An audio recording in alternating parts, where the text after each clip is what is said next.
چاہتے ہیں تو اپنی زبان میٹھی کر لیں. میں کچھ ٹپس دے دیتا ہوں کہ آپ اپنے الفاظ کو کیسے میٹھا کر سکتے ہیں, کیسے اچھا کر سکتے ہیں.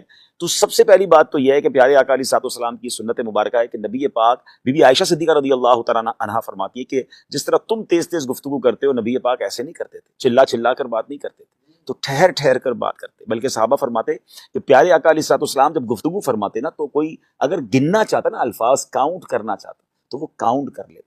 اب ہم غور کریں کہ ہمارے الفاظ کوئی کاؤنٹ کرنا چاہے تو کیا کاؤنٹ کر سکتا ہے؟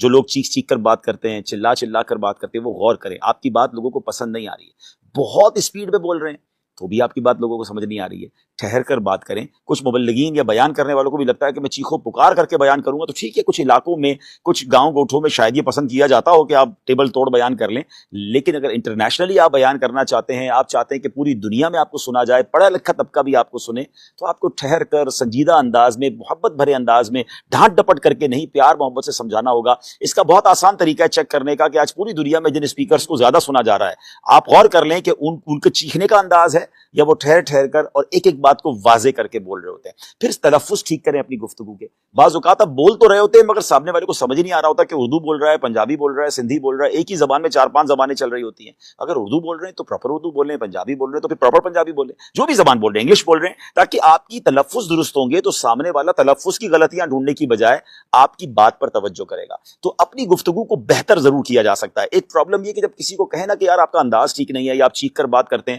یعنی کچھ لوگوں کی ایسی عادت ہے. مجھے یاد ہے ایک بار ہم کسی سفر پہ تھے تو ہمارے برابر والے کمرے سے ایسا لگا لڑائی ہو گئی.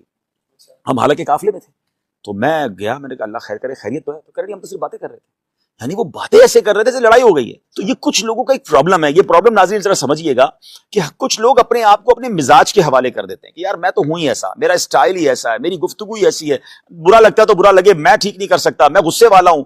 اپنی جن جن برائیوں کے حوالے آپ اپنے آپ کو کرتے جا رہے ہیں نا, یہ نہ کیجیے. کیونکہ یاد رکھیے یہ عادت ہے جو کہ بدل سکتی ہے.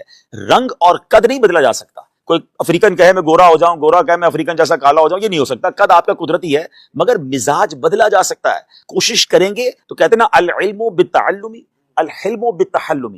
آپ سیکھیں گے تو علم مل جائے گا, حلم اپنائیں گے تو حلم آ جائے گا. نرمی اپنانا شروع کریں, اس کے لیے تھوڑی سی پریکٹس کریں. اپنی بات کو ریکارڈ کر لیں, آپ اپنے بیان کو ریکارڈ کر لیں, آپ اپنی گفتگو کو خود موبائل میں ریکارڈ کر کے بعد میں سنیں. یقین کریں آپ کو اتنی بعض اوقات شرمندگی ہوگی کہ یار میں ایسے بات کرتا ہوں.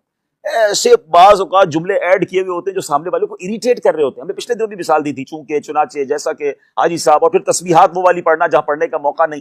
تو اپنی گفتگو کو خود اسکین کرنے کی عادت ڈالیں. آپ یقین کریں آپ دنیا کے ہر میدان میں ترقی کر سکتے ہیں جب آپ کو اچھا بولنا آ جائے. آپ بہت اچھے دکھتے ہیں, آپ کے پاس علم کا خزانہ ہے. آپ غور سے سنیے گا, آپ نے 2000 کتابیں یاد کی ہوئی ہیں مگر آپ کو اچھا بولنا نہیں آتا, تو کتابوں کو ڈیلیور کیسے کریں گے؟ اپنے سینے میں محفوظ لے کے چلے جائیں گے نا. کچھ لوگوں کے پاس علم تھوڑا ہوتا ہے اشفاق بھائی, مگر وہ بولتے اتنا اچھا ہے کہ بڑے بڑے علم والوں سے زیادہ وہ لوگ ان کی بات سن رہے ہوتے ہیں. تو اٹ مینس آپ کا ڈیلیوری اگر اچھی ہے, آپ کو بولنا اچھا آتا ہے, آپ دنیا میں بہت آگے بڑھ سکتے ہیں. میٹھے بول اپنانے کی کوشش کریں, دیکھیں کون اچھی باتیں کرتا ہے, اس کو سنیں, انداز کو سنیں. آخری بات کر لیتا ہوں, ایک اور خوبصورت میں آپ کو ٹپ دے دیتا ہوں کہ آپ امیر اہل سنت کے مدنی مذاکروں کو ایز اے کلاس دیکھنا شروع کریں, ایز اے ٹیچنگ, ایک ورک شاپ لے لیں اس کو. آپ غور کریں کہ امیر اہل سنت کیا کیا کرتے ہیں. میں نے بہت غور سے مدنی مذاکرے کو ایک طرح سے اسکین کرنے کی کوشش کی کہ آپ دیکھیں مشکل سوال کو مسکرا کر کیسے سنتے ہیں, ٹپیکل کوسچن کو جواب کیسے دیتے ہیں, ہر تھوڑی دیر بعد موضوع تبدیل کیسے کرتے ہیں, آپ کسی ناظرین میں سے کسی کو بور نہیں ہونے دیتے, تھوڑی دیر بعد آپ ناظرین سے سوال لے لیتے ہیں, کبھی بچوں کو انوالو کر لیتے ہیں, کبھی نعت شریف شروع ہو جاتی ہے. انسان یکسانیت سے بور ہو جاتا ہے. مبلغین کے لیے, اسپیکرز کے لیے, پروگرام کرنے والوں کے لیے مدنی مذاکرہ ایک ایسی کلاس ہے کہ آپ ہر تھوڑی دیر بعد اس کا رنگ چینج ہوتے ہوئے دیکھیں گے. کبھی چہروں پر مسکراہٹ ہوگی, کبھی آنکھوں میں آنسو ہوں گے, کبھی کوسچن آنسر ہوں گے, کبھی خوف خدا ہوگا, کبھی عشق رسول ہوگا. اتنی ورائٹی ہے. تو آپ کی ذات میں اگر ورائٹی نہیں ہے تو آپ بہت آگے نہیں بڑھ سکتے. ایک بات یاد رکھیے, پریڈکٹیبل نہ بنیے. کچھ لوگ پریڈکٹیبل ہیں, یعنی پریڈکٹیبل سے مراد یہ کہ ہمیں پتہ یہ کیا بولے گا. جس دن آپ کے بارے میں یہ ہو گیا نا کہ جب بھی راشد بھائی بات کریں گے یہی والی بات کریں گے, تو آپ کو لوگ سننا چھوڑ دیں گے. یار ان کا تو ایک ہی ٹاپک ہے, ایک ہی انداز ہے. آپ کے اندر اتنا کچھ ہو کہ جب آپ بیان کریں, آپ کسی سے مشورہ کریں, آپ گفتگو کریں, یار کوئی نئی بات لے کر آئیں گے. ماشاءاللہ ان کا مطالعہ اتنا اچھا ہے کہ آج یہ کسی نئے موضوع پہ بات کریں گے. تو جتنا انپریڈکٹیبل رہیں گے آپ, جتنی آپ کے اندر ماشاءاللہ مطالعہ ہوگا, آپ اپنی گفتگو میں تنوع لائیں گے, ورائٹی